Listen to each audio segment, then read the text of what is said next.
The two struts that lift and hold the rear hatch, red arrows, can wear out over time. If you are replacing one because of damage, you'll want to replace them both at the same time. You are going to be removing the rear interior panel to get to the electrical connections. Once you have it off, you might as well change both struts.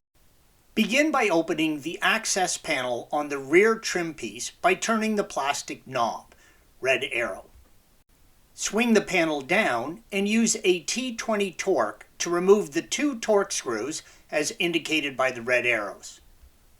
Move to the bottom edge of the hatch. Use a small pick or trim removal tool and pull back the covering in the hand pull area. Then use a T20 torque and remove the two screws in both hand pull areas, red arrows. Use your trim removal tool and gently pry out the two reflectors, yellow arrow.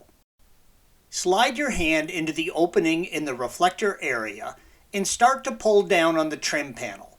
The center latch trim piece stays in place as indicated by the blue arrow.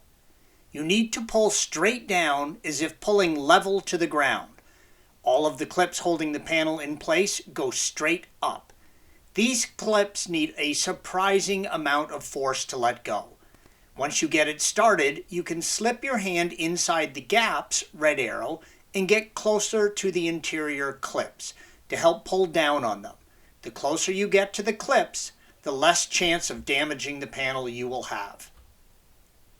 You do not need to remove the panel completely to access the wiring connection.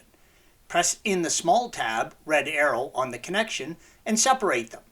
You're going to need to feed the wiring out through the hatch grommet as indicated by the blue arrow. I like to put a feeder wire on the end of the cable to help feed the new one through. Use your trim removal tool and pull the gasket out from the hatch, red arrow. Remove the old wiring, and once you have installed the new strut, feed it back through. From here, the struts are easy to replace.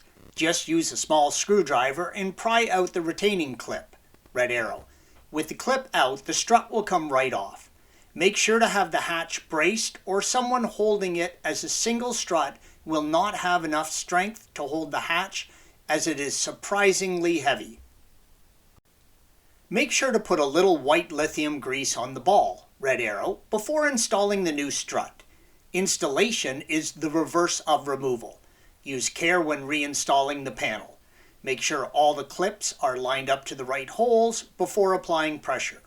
If you don't have things lined up, you will just bend the clips back and not get a good tight fit. Thanks for watching. Be sure to subscribe to our channel and check out another video in this series.